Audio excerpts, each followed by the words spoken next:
कक्षा 9वीं सामाजिक विज्ञान के अर्थशास्त्र में अध्याय 1 पालनपुर की कहानी। क्या पढ़ेंगे? पालनपुर की कहानी।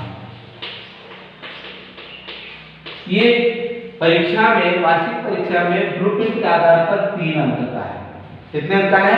3 अंक का है। तो सबसे पहले आप जैसे जानते हो पालनपुर की कहानी, मतलब पालनपुर एक गांव है। पालनपुर क्या है? एक गांव है। इस गांव में कौन कौन से, गांव की लंबाई चौड़ाई कितनी है, गांव में कितने परिवार के लोग रहते हैं, गांव का मुख्य व्यवसाय क्या है, आप सभी जानते हो। ये गांव है।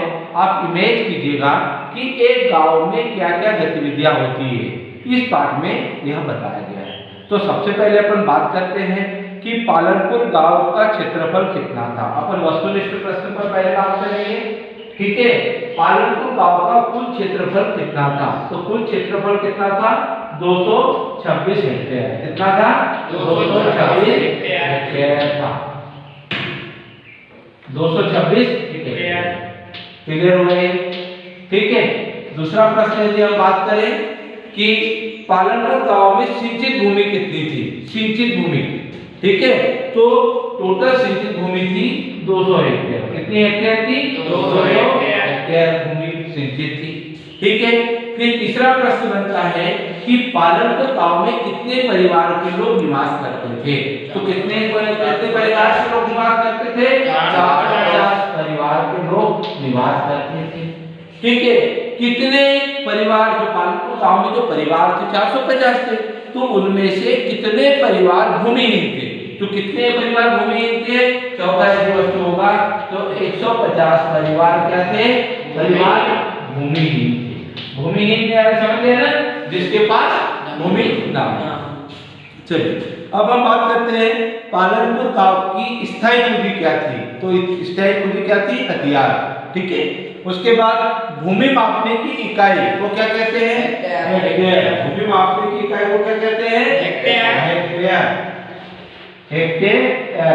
भूमि मापने की इकाई को क्या कहते हैं? हेक्टेयर।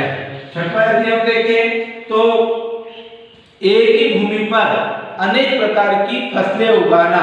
जैसे आपने देखा 1 एकड़ 2 एकड़ जो भूमि होती है उसमें 2-3 वैरायटी की फसलें उगाते हैं। तो एक ही भूमि पर अनेक प्रकार की फसलें उगाना वो क्या कहलाता है? बहुविध फसल। क्या कहलाता है? बहुविध फसल। उसके बाद सातवां यदि हम वस्तुनिष्ठ पढ़े, ठीक है, कि पालनपुर गांव में उत्पादन की क्रिया का आधार क्या था? पालनपुर गांव में उत्पादन की क्रिया का आधार क्या था? तो पालनपुर गांव में उत्पादन की क्रिया का आधार क्या था? कृषि। क्या था? कृषि कार्य। उसके बाद अगला प्रश्न भी आ सकता है कि पालनपुर गांव में कृषि के अलावा जो अन्य लोग थे जिसके पास भूमि थी वो तो कृषि कार्य करते थे, लेकिन पालनपुर गांव में भूमि के अलावा जो लोग, अन्य लोग क्या कार्य करते थे? तो भूमि के, कृषि के अलावा कौन से कार्य करते थे? पशुपालन करते थे, दुकानदारी करते थे। क्या करते थे? दुकानदारी करते थे। याद हो गया? उसके बाद वस्तुनिष्ठ प्रश्न यदि हम पूछे तो दैनिक संचालन के सुगम रूप दिया जाता है। वो कौन सी इसको दिया जाता है? कार्यशील पूंजी को दिया जाता है। कौन सी इसको दिया जाता है? कार्यशील पूंजी को दिया जाता है। और अंतिम प्रश्न हमारा इस अध्याय से बनेगा कि जो है भौतिक पूंजी के अंतर्गत क्या आता है? भौतिक पूंजी, यदि मानव अपनी भौतिक पूंजी का उपयोग करता है तो भौतिक पूंजी में क्या आता है? भवन, मशीन और हथियार जो दिखते हैं, जिसका की मदद से खेती कार्य करता है। तो भौतिक पूंजी में क्या क्या आएगा? मशीन, हथियार और हथियार। तो आज हमने ये 10 वस्तुनिष्ठ प्रश्न पालनपुर गांव की कहानी से पढ़े। अब हम प्रश्न की बात करते हैं। तो प्रश्न पर देखते हैं। तो पहला प्रश्न हम ये बना देते हैं, बहुविध फसल किसे कहते हैं? 2 अंक में प्रश्न पूछा जा सकता है कि बहुविध फसल किसे कहते हैं। तो एक ही खेत में अनेक प्रकार की फसलें उगाना बहुविध फसल कहलाती है। क्लियर हो गया? एक ही खेत में अनेक प्रकार की फसलें उगाना बहुविध फसल कहलाती है। दूसरा प्रश्न आता है, हरित क्रांति क्या है? हरित क्रांति, हरित क्रांति क्या है? तो हरित क्रांति का संबंध किससे है? कृषि से। हरित क्रांति का संबंध किससे है? कृषि से। कृषि के क्षेत्र में नए उर्वरक, खाद, बीज, यंत्र का प्रयोग कर अधिक से अधिक उत्पादन करना हरित क्रांति कहलाती है। इसकी मुख्य फसल गेहूं है। इसकी मुख्य फसल क्या है? कौन सी है? गेहूं। तो हरित क्रांति याद हो गया कि कृषि में उर्वरक, खाद, बिजली का उपयोग किया जाता है, उसे हम हरित क्रांति कहते हैं। तीसरा यदि हम बात करें कि आधुनिक खेती, तीसरा यदि हम बात करें कि आधुनिक खेती क्या है? आधुनिक खेती, आधुनिक खेती, आधुनिक खेती क्या है? तो आधुनिक खेती क्या है? आज के समय में जो खेती की जाती है वो नई तकनीकी विधियों से की जाती है। तकनीकी विधियों से मतलब कि मशीनों से की जाती है।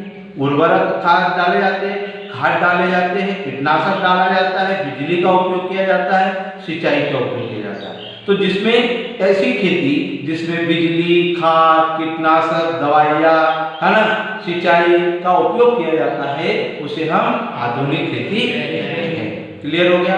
अब इससे एक प्रश्न और आ सकता है कि छोटे किसान किसे कहते हैं?